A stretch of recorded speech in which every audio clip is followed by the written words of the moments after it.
welcome back to step, I think it's like 6.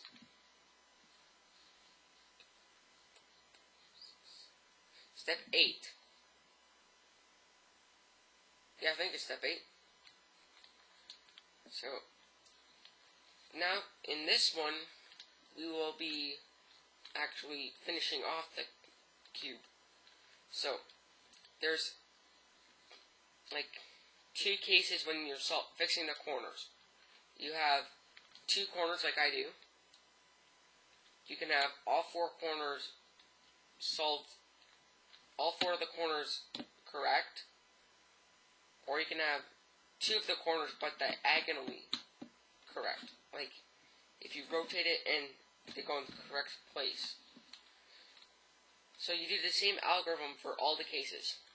So you do R inverted, front, right inverted, back 2, R, front inverted, right inverted, back 2,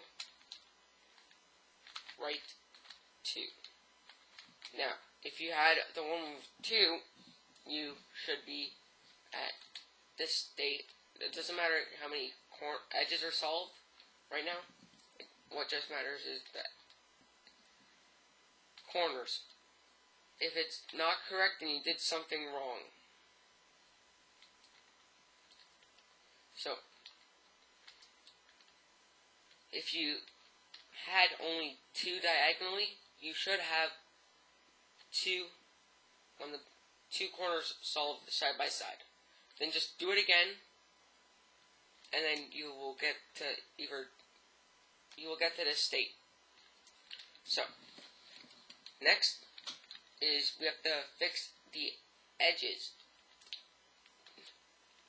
I have 3 edges, and they need to be rotated in a clockwise direction. And it's different. I will show you the counterclockwise one after. This is the clockwise one, so you go front 2, U, left, R inverted, front 2, left inverted, right, U, front 2. And if you had to rotate them clockwise, then you will have a solved cube.